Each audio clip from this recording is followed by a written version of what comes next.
தோட்டாக்கள், GV, bumper என்று பார்த்து பார்த்து நடிக்கும் படங்கள், மௌனம் கக்கும் இருளில் ஒரே இரவில் பதைக்கும் காட்சிகளுடன் பகலறியான். வெற்றிக்காக இப்படி படங்கள் அமைகிறதா, இல்ல இந்த மாதிரி கதைகளில் வெற்றி அமைகிறாரா, தேர்வு செய்யப்படுகிறாரா என்பது தெரியாது. எப்போதும் பாவப்பட்ட முகத்தோடு படங்களில் கலக்கும் கதை நாயகன் வெற்றி அவர்களை பேச அழைக்கிறோம்.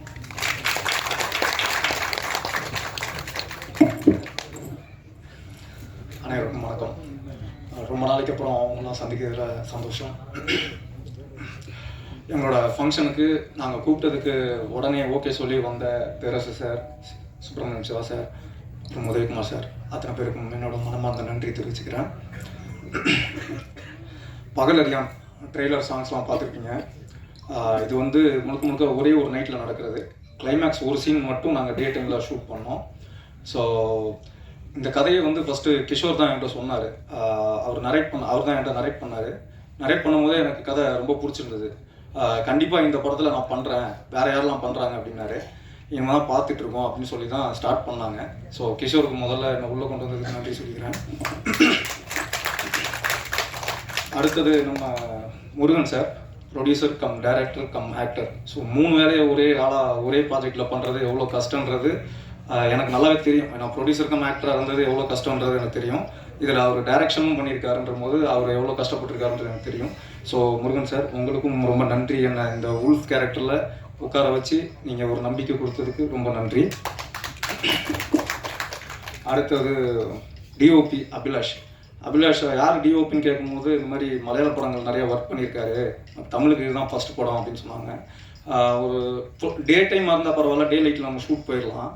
ஃபுல்லாகவே நைட் ஷூட்டு, அதுவும் கார் ஷாட்ஸ்லாம் நிறைய இருக்குது. சின்ன சின்ன லைட்லாம் மாட்டணும், இருக்கிற பட்ஜெட்டில் அவங்க சீக்கிரம் பண்ணுவாங்களா அப்படின்னு யோசிச்சுட்டு இருந்தேன். பட் ஃபஸ்ட் நாளே தெரிஞ்சிடுச்சு இது பயங்கரமான டீமு, நம்ம நினைக்கிற மாதிரி டீம் கிடையாது அப்படின்னு சொல்லி தெரிஞ்சிச்சு. நிறைய ஷாட்ஸ் வந்து கார் டோரை திறந்து டோருக்கு வெளியே தொங்கிட்டு உள்ள கேமரா வச்சு ஷூட் பண்ணிட்டு இருந்தார். ஸோ அபிலாஷ், கண்டிப்பாக இந்த படத்துக்கு அப்புறம் நீங்கள் ரொம்ப நல்லா பெரிய லெவலில் பேசிக்கிறீங்க. அதே மாதிரி டப்பிங் முடிச்சதுக்கப்புறம் ஒரு நம்பிக்கை இருக்கும், ஓகே இந்த படம் வந்து நல்லா வந்திருக்கு, மியூசிக் பண்ண அப்புறம் பார்ப்போம் அப்படின்னு சொல்லி. ஸோ ஃபைனல் அவுட் மியூசிக்கோட பார்க்கும்போது அந்த நம்பிக்கை வந்து டபுள் ஆச்சு எனக்கு. ஏன்னா அந்த நிறைய கூஸ்பம் மூமெண்ட்ஸ்லாம் வந்து அவர் மியூசிக்கில் கொடுத்துருந்தாரு விவேக் சாரோ. ஸோ அவருக்கும் ஒரு பெரிய நன்றி.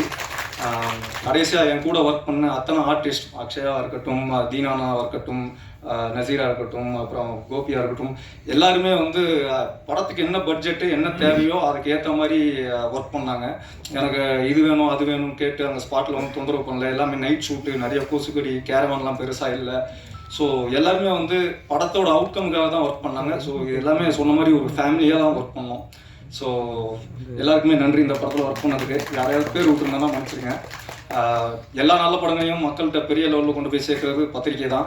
ஸோ இந்த படத்தையும் நீங்கள் பெரிய லெவலில் கொண்டு போய் சேர்ப்பீங்க அப்படின்னு நினைக்கிறேன். ஸோ கண்டிப்பாக எல்லோரும் இந்த படத்தை தேட்டரில் போய் பாருங்கள். மே 24 தேட்டரில் மிஸ் பண்ணாதீங்க. தேங்க்யூ.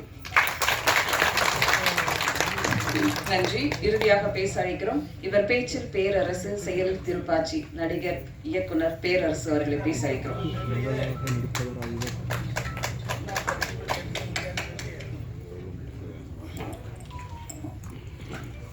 அனைவருக்கும் வணக்கம். படத்தின் கதாநாயகி அக்ஷயா. இங்கே இருக்கவங்க யாருன்னே தெரியலன்ட்டாங்க, யார் பேருமே தெரியலன்ட்டாங்க. என் பேர் பேரரசு. இல்லை, இந்த ஆடியன்ஸுக்கு யார் சீஃப் கெஸ்ட்டாக வந்தோன்னு சொன்னீங்க, வெளியே சொல்லணும்ல. என் பேர் பேரரசு. ஆமாம், ரொம்ப நேரம் பேசி போனார்ல ஒருத்தர், அவரு யாருக்கு உதவிக்கும்ல. இன்னைக்கு கம்மியாக பேசியிருக்காரு. நீங்கள் அதிர்ஷ்டசாலி. அவர் ஆர் உதயகுமார் சார். இவர் சுப்பிரமணிய சிவா, மிகப்பெரிய இயக்குனர், தனுசுக்கு பெரிய கிட்ட கொடுத்தவர்.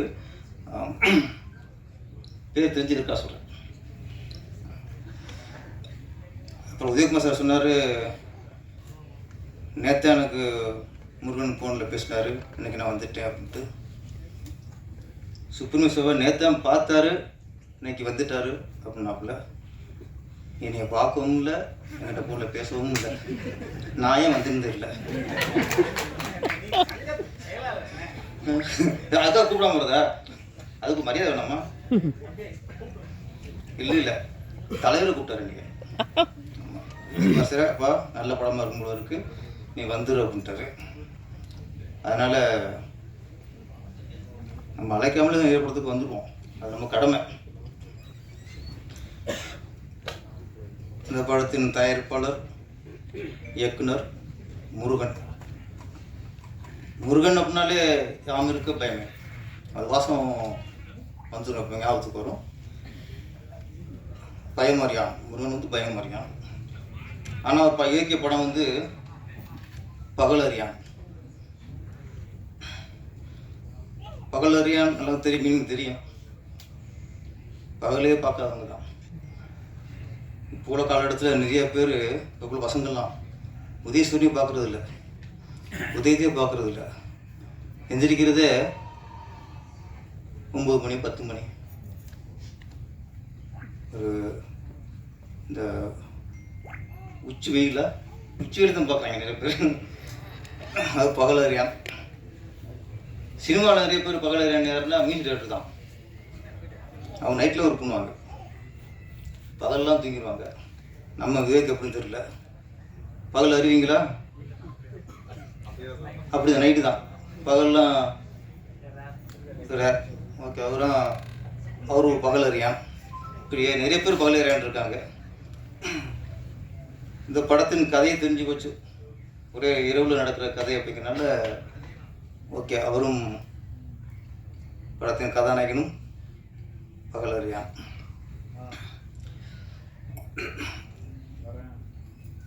படத்தில் சாங்கில் ஒரு லைன் வந்துச்சு, எனக்கு என்ன மீனிங் தெரியல எனக்கு. ராட்சசனே, ராவணனே, ரகசிய ராமனே. இனி ரகசிய ராமன் தெரியல எனக்கு. ராட்சசனும் ஓப்பனாக விட்டாங்க, ராவணனும் ஓப்பனாக விட்டாங்க. ராவணனை ரகசிய ராமன்ட்டீங்க. யார் லிரிக்ஸ் ரைட்டர் யார்? ஓகே ஓகே, ஆமாம். அப்புறம் மீனிங் சொல்லுங்க. நீங்கள் நீ பேசல நீங்கள், சரி வாங்க. நீங்கள் ராமனை ரகசியம் ஆகிட்ட ரகசிய சிநேகனைகள் போட்டிருக்காங்க, ரகசிய ராமனே. ராமனால எல்லாருக்கும் கொஞ்சம் குளிர் விட்டு போச்சு. அது மீனிங் சொல்லியிருக்கு. இல்லை, அது உண்மையான காதல்ங்கிறதுக்காக அப்படி. ராமன்கிறது உண்மையான காதல். அப்போ ராவணன்லாம் பொய்யாம, ராவணன்லாம் அது ஆப்போசிட் கேரக்டர் தானே. ராமன் தான் உண்மையான காதல். அப்போ ரகசியமாக லவ் பண்ணுறவங்க இது உண்மையான லவ். அது படத்தோட வரும், படத்தை பார்க்கும்போது புரிஞ்சிடும். சரி ஓகே ஓகே. அப்போ எல்லாம் ரகசியமாக லவ் பண்ணுங்க, அப்போ உண்மையான காதலாக இருக்கும். வெளிப்படியாக லவ் பண்ணிடாதீங்க. கவிஞர் குஸ்மானால் தான் நோக்கம் வேற, நீ விளக்கம் வேற.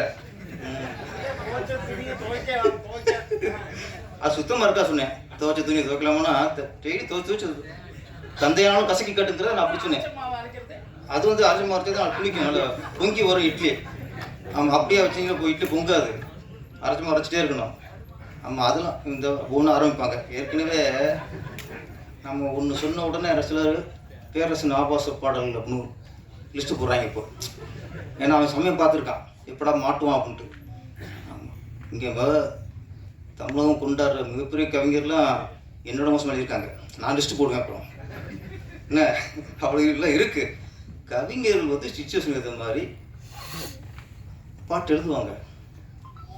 நான் வந்து வாடா வாடா தோளா வாழ்ந்து பார்ப்போம் வாடான்னு, அதை யாரும் பேச மாட்டாங்க. வேருக்கு நீர் ஊற்றித்தாம்பாரு பூக்களில் உண்பேரு அப்படின்னு அதை பற்றி பேச மாட்டாங்க. ஆனால் அது கட்டுப்பாடு இல்லை. இந்த மாதிரி நிறைய கருத்துக்கெல்லாம் நம்ம சொல்லியிருக்கோம். நம்மளும் எல்லாம் நிறைவா மனசுக்கு நிறைவா எனக்கு ஒரு வாழ்க்கை தந்து விடுறான்னு அதை பற்றி பேச மாட்டாங்க. அவங்களுக்கு என்ன அந்த வடுமாங்க ஒன்று ஒன்று பிடிச்சி தூங்குவாங்க, அது பழுக்க மாட்டேங்குது. ஏதோ தெரியாத எழுதிவிட்டேன், வடுமாங்க கவிங்கிறான்டாங்க நம்மளை. கருத்து படத்தில் எழுதியிருக்கேன். தெய்வத்துக்கே மாறு வேஷமா எழுதணும்ல, அதெல்லாம் காதை ஏறாது. அது மாதிரி உங்களுக்கு இப்போ தெரியாது, நீ வளர்ந்ததுக்கு அப்புறம் தெரியும். செதுக்கி ஆப்பு வைப்பாங்க.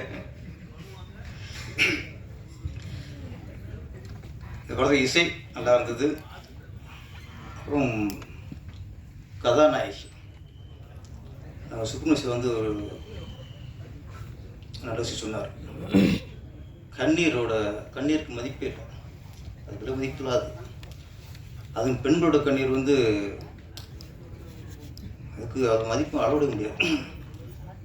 அவங்க பேசும்போது அவங்கள மீறி அது ஒரு சோகம் வந்து கண்ணீர் வெளியே வருதுன்னா அது இந்த படத்து மேலே உள்ள வைத்த காதல்.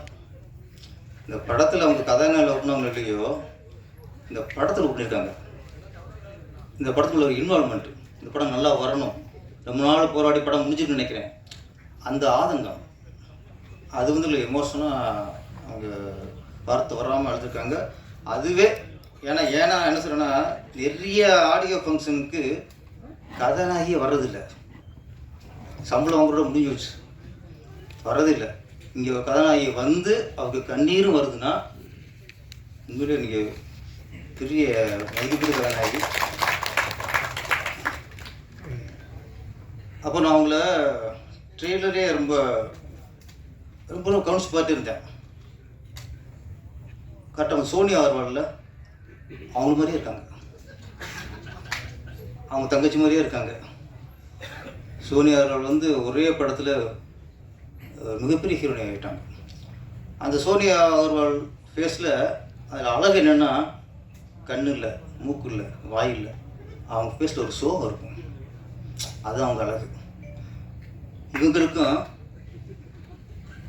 சோகம் இருக்குது ஃபேஸில், அதனால தான் அவங்க கண்ணீர் வந்துடுச்சு, அழுகு வந்துடுச்சு. ஆனால் நீயும் சோனியா மாதிரி அவங்களோட பெரிய அளவில் வெற்றி அடையணும். மோனலிசா, ஆமாம் மோனலிசா, ஆமாம் மோனலிசா வந்து சிரிப்பில் ஒரு சோகம் இருக்கும். ஆமாம், அதே மாதிரி நீங்கள் மோனலிசா மாதிரி உலக புகழ் அடைஞ்சிருக்க சுப்ரூஷா வந்து நம்மளோட ரொம்ப பெரிய மனசில் இருக்க இருக்கும். ஆமாம், நீங்கள் உலக புகழ் அடைஞ்சிருக்க. அப்புறம் வெற்றி சார், கதாநாயகன் வெற்றி. அவர் வந்து சினிமாவிலேயே போராடிட்டே இருப்பாங்க ரொம்ப வருஷமாக. இப்போ கவின் நடிகர் ரொம்ப வருஷம் அதிலே இருந்து இன்றைக்கி மிகப்பெரிய வெற்றி அடைச்சிட்டாரு. அதே மாதிரி வெற்றி இப்போ வந்து இதுக்குள்ளே இருக்கார். அவர் என்ன ஸ்பெஷல்னா, அவர் தேர்ந்தெடுக்கிற கதைகள் நான் தொடர்ந்து பார்க்குறேன். 8 தோட்டாக்கள், பொம்மல், ஜிவி, இந்த படம் ட்ரெய்லர்லேயே ஒரு வித்தியாசமான கதைன்னு தெரிஞ்சு போச்சு. வித்தியாசமான கதைகளை தேர்ந்தெடுத்து நடிச்சிருக்காரு. கண்டிப்பாக உங்களுக்கு ஒரு நாள் மிகப்பெரிய வெற்றி அடைஞ்சிருக்கு சார். அப்புறம் இதில் இன்னொரு விசேஷம் அப்படின்னா, சந்தோஷமாக இருக்குது அப்படின்னா, ஸ்டோரி கிஷோர்குமார், அதுக்கார கதை வந்து கிஷோர்குமார், இயக்குனர் முருகன். இதுதான் ஆரோக்கியமான விஷயம் சினிமாவில். ஏன்னா இன்னைக்கு மலையாளத்தில் வந்து நிறைய டிஃப்ரெண்ட் கதை வருது, சின்ன சின்ன கதை படங்களை வந்து மிகப்பெரிய வெற்றி அடையுதுன்னா, அங்கே கதாசிரியர் வேறு இருப்பார், இயக்குனர் வேறு ஒருத்தர் இருப்பார். நம்ம தெலுங்குல இந்த மாதிரி நிறைய டிஃப்ரெண்டான கதையெல்லாம் வருது. தமிழ்நாட்டில் தான் இதுக்கு ஒரே மாதிரி இந்த மாதிரி கதை வந்துட்டு இருக்குன்னா, டைரக்டர் தான் கதை, திரைக்கதை, வசனம், பாடல்கள், இப்படி ஒரு டோட்டலாக மொத்த புத்தகைக்கு எடுத்துறாங்க. நான் கூட சொல்கிறேன், நான் கூட. அப்போது ஒரு இன்னைக்கு வந்து தமிழ்நாட்டு புதுசில் வந்து என்ன நினைக்கிறான்னா, டைரக்டர் வந்து அவங்க கதை சொன்னா தான் அவங்க டைரக்டர் எடுத்துக்கிறாங்க. இன்னொரு கதையை சொல்லி இந்த கதை எடுக்க போகிற அப்படின்னா, உன்னால் கதையை பண்ண முடியலையே நீ டைரக்டர் அப்படின்னு நம்மளுக்கு நம்பிக்கை இல்லாத வந்துடுது. மலையாளத்தில் அப்படி இல்லை. வாசில் அசிஸ்டண்ட்டு சார் கதை எடுக்க போகிறேன் அப்படின்னா நம்பிட்டு போயிடுவாங்க. ஜோஷியோட அசிஸ்டண்ட்டு சார் இந்த கதை எடுக்க போகிறேன் அப்படின்னா நம்பி படத்தை கொடுத்துருவாங்க. சித்திக் அசிஸ்டண்ட்டுனா இன்னாரோட கதை எடுக்க போகிறேன் அப்படின்னா நம்பி கொடுத்துருவாங்க. இங்கே அப்படி இல்லை. இங்கே ஒரு புது இயக்குனர் வந்து அவர் கதையை சொன்னால் தான் அவன் மேலே பிடிச்சிருக்கு நம்பிக்கை வருது. அது ரொம்ப காலமாக அங்கே தமிழ் திரையுலகில் அது இது இருக்குது. அதனால நிறைய புதுசாக இங்கே படம் வர மாட்டேங்குது. அப்போ ஒரு நல்ல கதை, ஒரு அனுபவமுள்ள இயக்குனரை ஒரு தயாரிப்பு நம்பி கொடுக்கும்போது தான் இங்கேயும் மலையாளம் மாதிரி புது புது படைப்புகளாம் வரும். இந்த படம் கதை ஒருத்தர், இயக்குனர் ஒருத்தர், இன்னொன்று இயக்குனரே ப்ரொடியூசர் ஆகிறாருன்னா அந்த கதை மேலே ஒரு நம்பிக்கை இருக்கும். அது ஒன்று இருக்காரு. ஆசைக்கியாக அந்த படம் பண்ணியிருக்கவே முடியாது. ஒரு கதை மேலே நம்பிக்கை, இன்னொன்று இயக்குனர் அவரை நிரூபிக்கணும். அவர் நடிச்சிருக்காரு, வெற்றிங்கிற ஒரு நல்ல ஹீரோ நடிச்சிருக்காரு. இதெல்லாம் பார்க்கும்போது கண்டிப்பாக அந்த படம் ஒரு வித்தியாசமான படமாக இருக்கும். வெற்றி படமாக அமையும். நன்றி. படத்தை வெளியிட உள்ள டிஸ்ட்ரிபியூட்டர் காசிநாதன், கண்ணன் இருவரையும் அழைக்கிறோம். ஒரு சில வார்த்தைகள். அனைவருக்கும் வணக்கம். வந்திருக்க எல்லாருக்கும் ரொம்ப நன்றி. இந்த படத்தை திரையிட எனக்கு அனுமதி கொடுத்த நண்பர் முருகன் அவர்களுக்கும் சரியான அவர்களுக்கும் ரொம்ப நன்றி. எனக்கு கூட இருந்து ஒத்துழைப்பு கொடுக்குற தம்பி கர்ணன் அவர்களுக்கு மனமார்ந்த நன்றி. எல்லாருக்கும் நன்றி. படத்தை வெற்றி பெற செய்யுங்க. நன்றி.